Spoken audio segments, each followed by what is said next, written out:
All right. Tonight we're going to be working on the grass type gym. We're moving through these. It's going pretty quick. That's what I like to see. Um so we need to pick, I guess, what town I'm going to be putting this bad boy in. And I was thinking of putting it back in Handard City just because I feel like that's grass. I was debating making this poison type, but ultimately at the end of the day, I like poison type too much. I want it to be I want it to, I want it to be in the Elite Four because I just have so much fun building poison based teams because they're super good. So, kind of like what I've been doing with all of the other ones. Just gonna go over here and we're gonna do new map. I know you guys can't see this. We're gonna call this Andrew's Gym. The tile set is going to be gym based, of course. The background music is going to be for gyms. And I think I did 30 by 30 last time and it was too big. So we're gonna go with 20 by 20. There you go. All right, let's just get into it.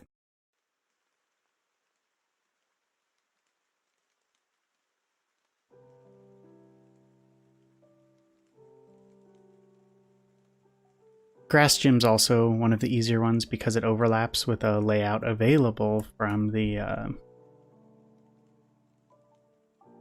fire red tile set. Honestly, I would really enjoy making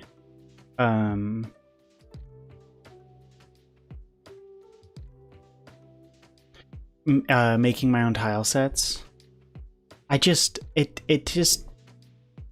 It takes so much time.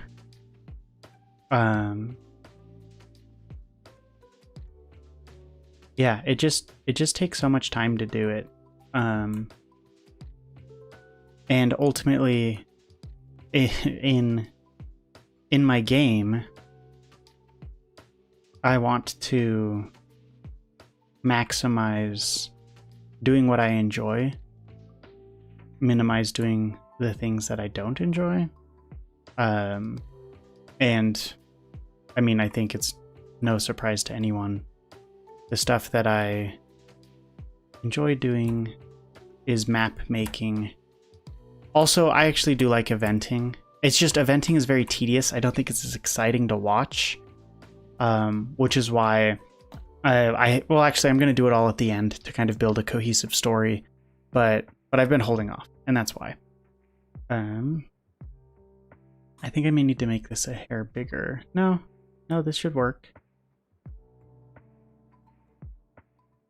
But yeah, I do think eventing is fun. It's definitely more challenging, and I don't think it's as... Honestly, I don't think it's as engaging to watch.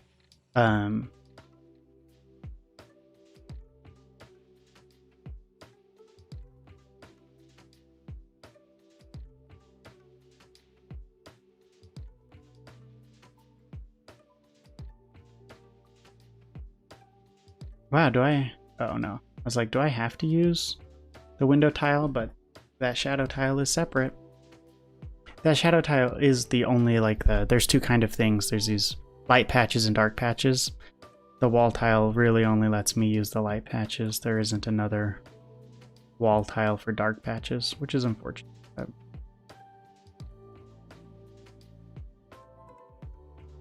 There's your default. And I think for the majority of my gyms, I just made it so you walk in through the center. So let's put the entrance in.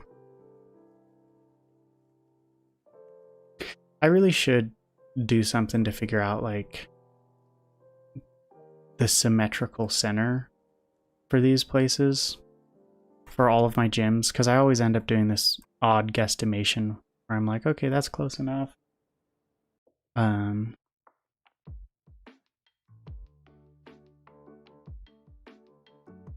Okay, to make this symmetrical, what do I need to do?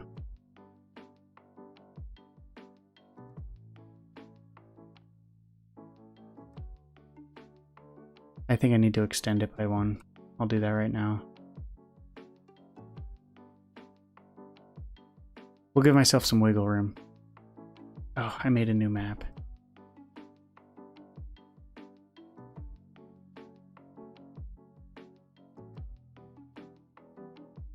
There we go.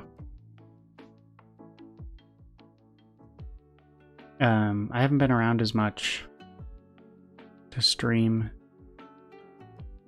all that. Well, I guess just to clarify, I've been getting scuba certified this week, and so I've been definitely off and on. I have another class tomorrow, so I won't be streaming tomorrow night either.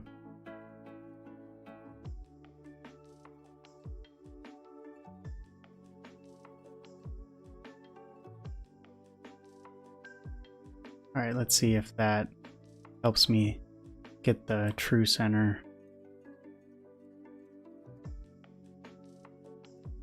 Okay, if I go all the way to the end, then I'll be centered. Okay, good. But apart from getting scuba certified this week, I've also had the entire week off. So I've been just kicking my feet up and relaxing, which has been just absolutely amazing. And I love it so much. Oh, I got the spacing wrong on that. Messed up my pattern. Oh, I'm gonna have to redo the patterns anyways because I added an odd number of columns, huh? That's okay. We can live with that.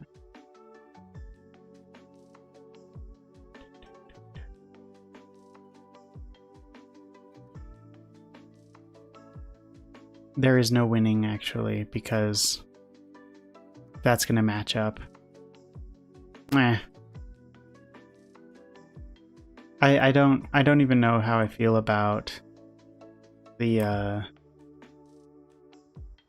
about this set pattern. I may mix it up a bit depending on how the final product turns out. I've actually a couple times in the day I've sat down and played a little bit of Star Wars Battlegrounds, which is an old game. Well, 20 years old, I guess. It's not in the world of gaming, there's much older. But yeah, it's been so great. If you're wondering what it is, Star Wars Battlegrounds is a Age of Empire Star Wars reskin. I never played Age of Empire. I had a friend growing up who did though. So I definitely think it's super cool making your different Star Wars civilizations. Alright, I'm gonna just check one thing with this gym. I'm gonna see if you can walk in the dirt patches. You can. I'm gonna say no. You actually cannot walk in the dirt patches. And then we're gonna use that to make a path for the trainer. So I've been on a Bo Burnham kick since Inside came out on Netflix. I knew about Bo Burnham in passing. I never really got into his earlier stuff, but I sat down and watched Inside. And I loved it. It was absolutely incredible. I liked it so much that I went back and I've watched all of his specials that I could find. I think I'm missing one of them, but I listened to all of his every song he's put on Spotify. So even if I didn't because he put his show What on his YouTube channel and I watched that. But then the other ones I just listened to, and they're awesome.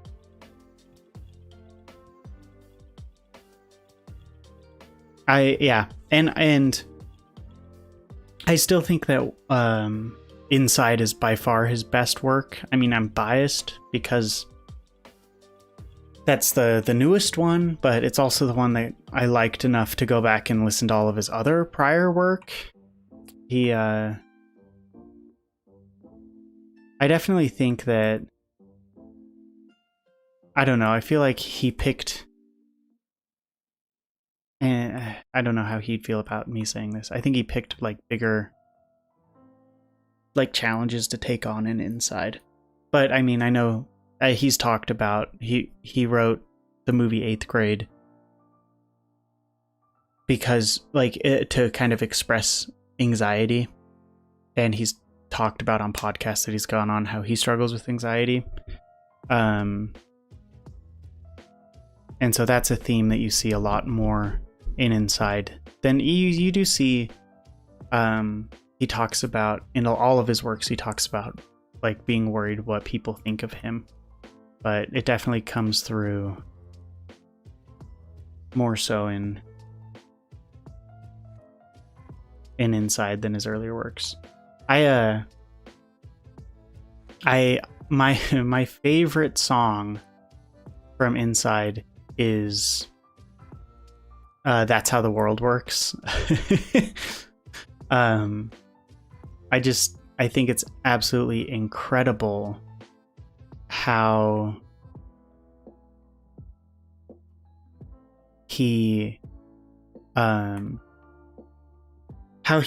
sings in That's How the World Works is this song where it starts off, it's like a kids show jolly theme, and it starts off with Bo like happy, and it's lit orange and colorful, and he sings this very generic like song about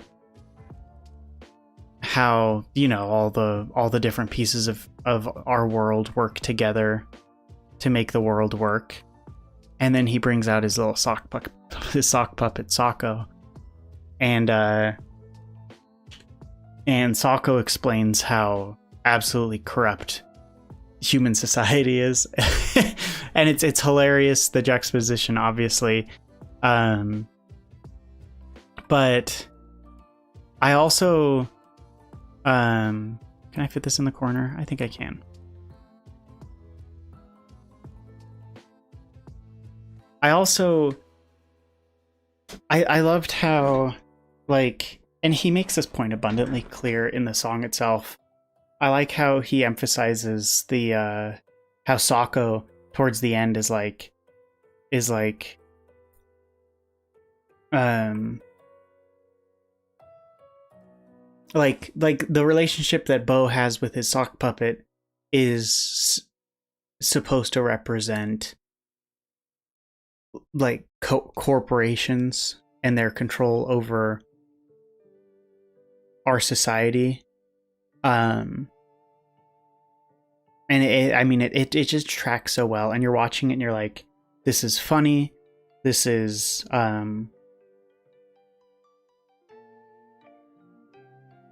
timely, and then you also realize that his entire relationship with his puppet is representing what he's singing about. And it's just like yeah, you just watch his stuff and you're like, wow, he is a master of his craft. You can just, he puts so much like attention, so much detail into all of his work, and I think it shows. I think that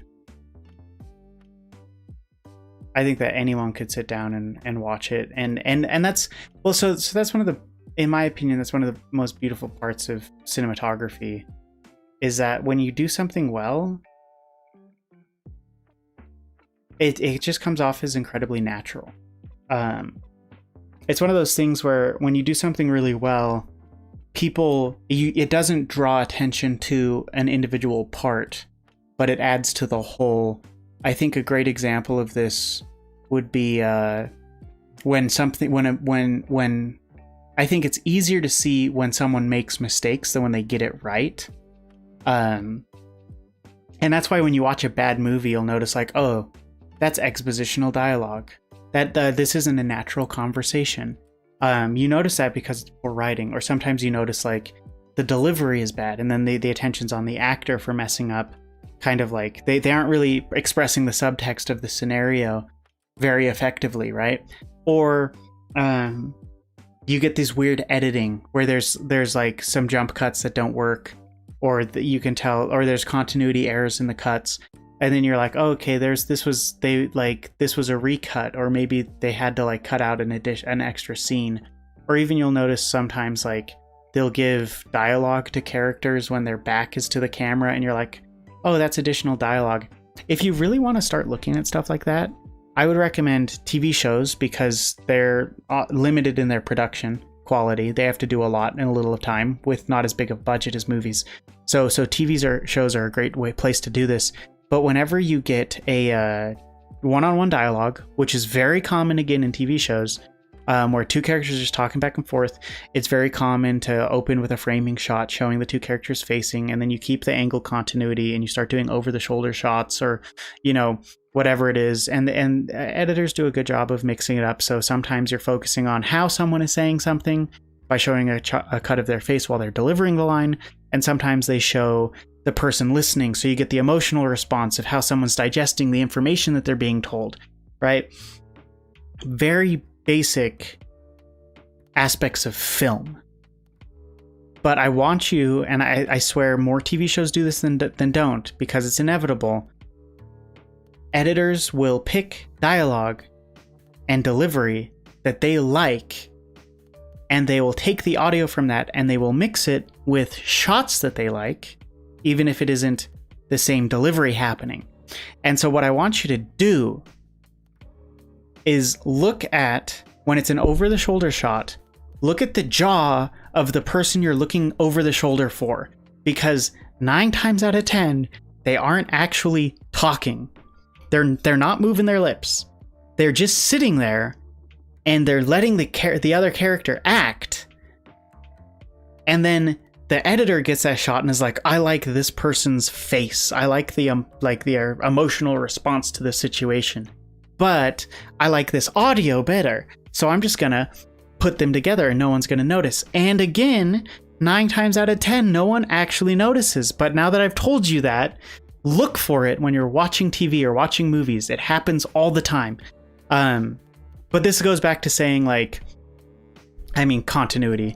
That's a continuity thing when people are making something. I need to bring a gym leader into here. But pay attention to that, because when someone does something wrong, it draws attention away from the meaning and message of the story. And take this back to Bo. He never trips up. You can look at almost any of the aspects of the story that are being put together, and you will find I'm going to delete all these other ones. And you'll find that it is deliberate and that it is well executed. And I mean, you honestly, you can't even ask for more than that. Oh, you can't see what I'm doing. I'm adding in the, I'm sorry guys. I'm adding in the gym leader. I just copied him over. And post. There you go.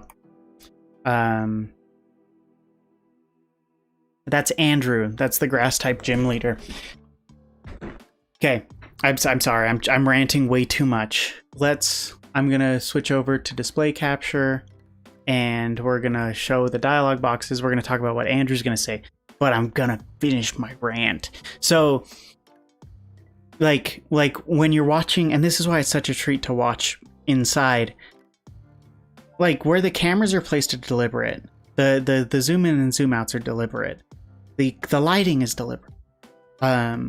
Even you know, where objects are placed in the room are deliberate.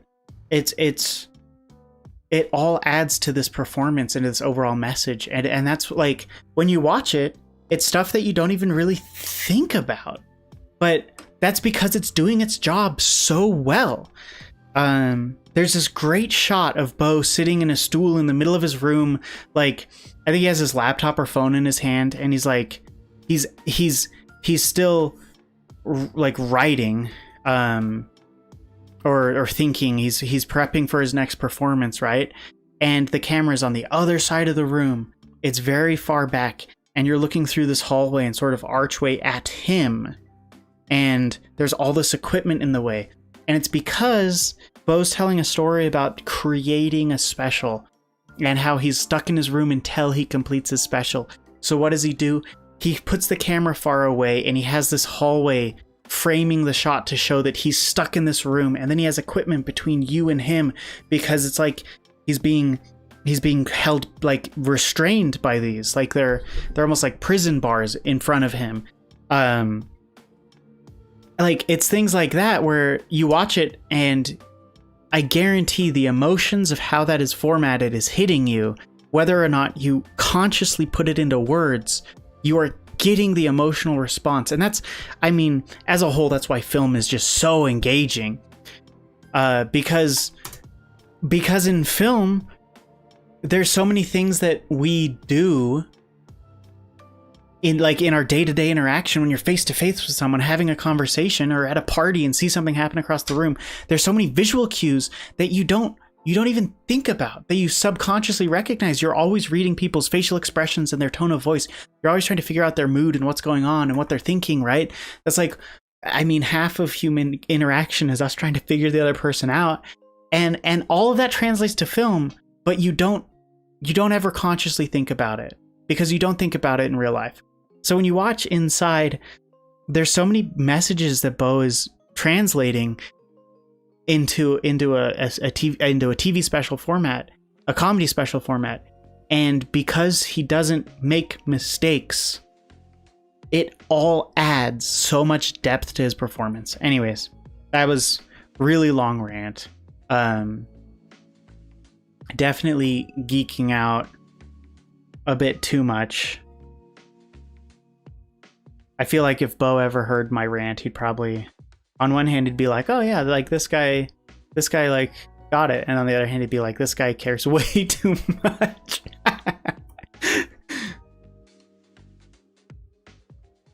Yeah, he wouldn't be wrong. That's one of the other interesting things about Bo is I feel like he's constantly challenging himself in his position as a comedian. He has a lot of songs that just talk about being a comedian.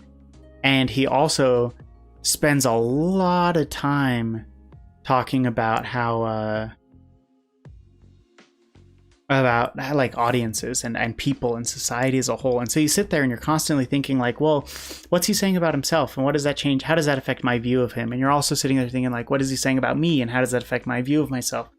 And again, you don't really put those into words. You just have those reactions. And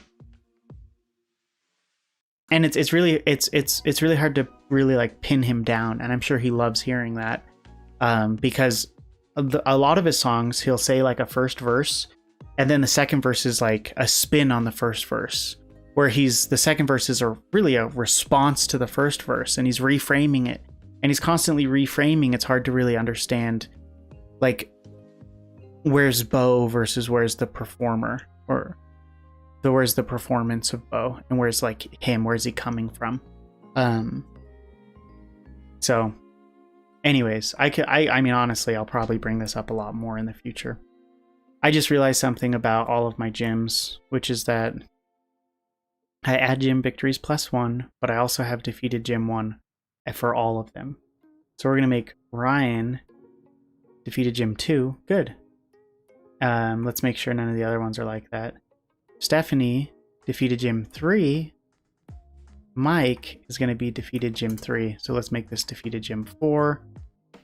Boom, boom. And Andrew's gym 5.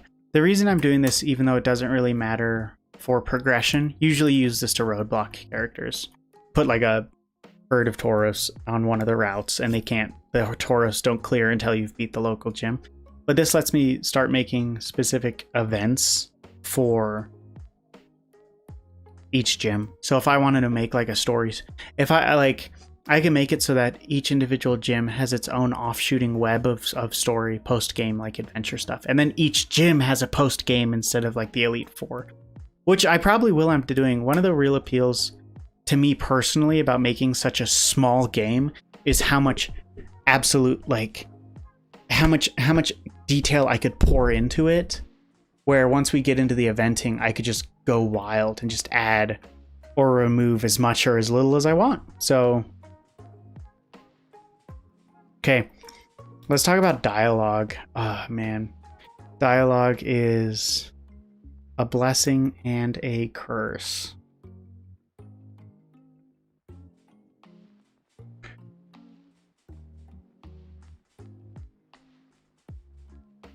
I enjoy writing dialogue, but at the same time, there's always like the nice thing about writing Pokemon dialogue is that Pokemon dialogue is already kind of cheesy, and I feel like that's just unavoidable because you're inevitably a 10-year-old in a magical world battling Pokemon. So no matter how serious like the dialogue comes across, it never really hits. And honestly, I'm all for that. I mean, I'm sorry, I probably just offended people who are in love with their specific generation story, which is fine. But I actually really love that medium. I feel like it takes pressure off me where it's like, if I take this seriously or if I write like some very straightforward dialogue, it's going to track just like all the Pokemon games do, where you're like, whoa, slow down there. Like, you take your job really seriously. You're about to lose to a 10-year-old. Okay.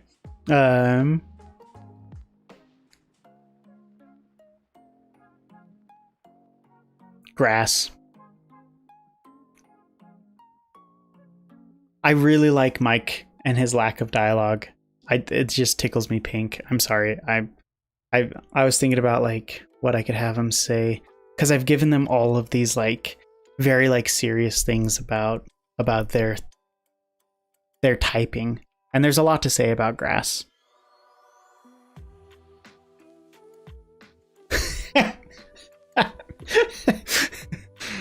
Oh man, okay, I'll write something else.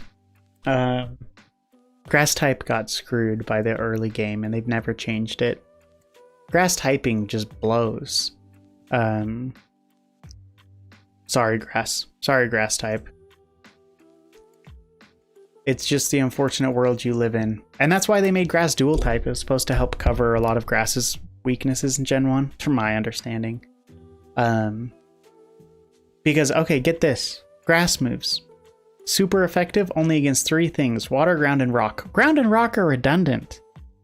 I'm actually genuinely interested to know how many things are how many things are super effective against only one of those, you know? Anyways, I'm sure someone will help me out in the comments. Grass moves are not very effective against 7 things. I like, how many types are there in Pokemon now? 16, 17, 18? Grass is not very effective against half of them. And then grass has 5 weaknesses. Man, it's just not fair.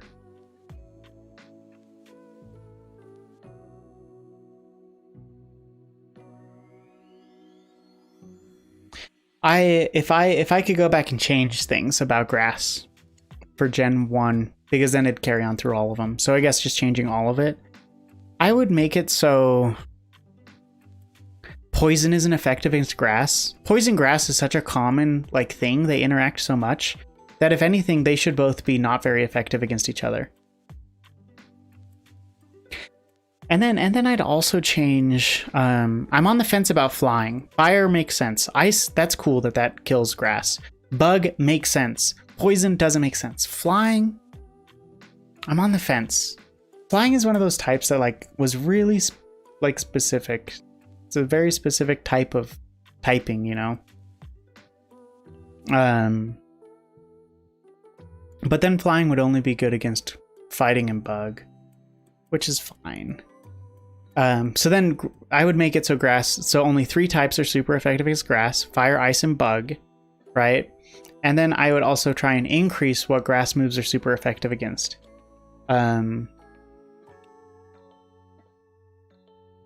I don't know what else I could add to that, to be honest. Because grass is not going to be good against fire, normal, electric, fighting, psychic, ghost, dragon, not dragon, obviously, dark, steel, definitely not very. Yeah, it's tough. It's tough. I mean, look at water. Water is also only super effective against 3 things. Fire, ground, and rock. Ground and rock, again, being redundant. But only electric and grass are good against water. And water's only not very effective against 4 types. So it's not the same. And then look at fire. Fire is super effective against 4 things. Grass, ice, bug, and steel. Right? Not very effective against 4. I just realized that I totally missed something. I got grass wrong. And then there's only 3 types effective against grass. So, okay. I procrastinated writing dialogue for Andrew long enough. I see water already said, like, water already kind of said, like, is the source of all life. So I don't really want to say grass is the source of all life too. That'd be fun dialogue though. If you've beaten the water gym first, then Andrew's like, but grass is also important, everyone. Please pay attention to me. Okay.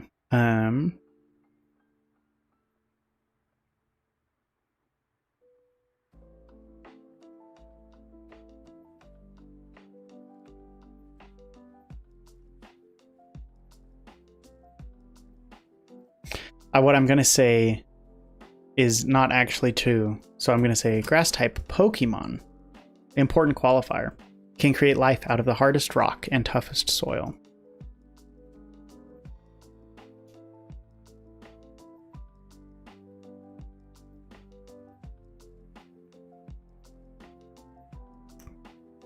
Did I already do something about resilience? Do you have the...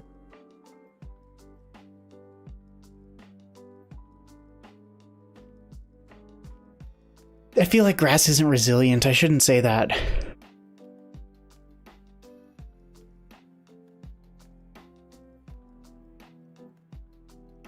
There. Do you have the energy of grass Pokemon? And then you battle. And then, well done. You understand the power of water and have earned the rain badge. We're going to say you have... I just said energy, so I shouldn't say energy again.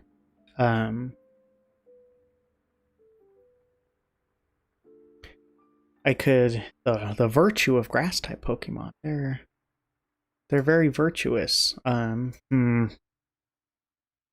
vigor. I like vigor. The passion... No, passion doesn't work for grass. Vitality.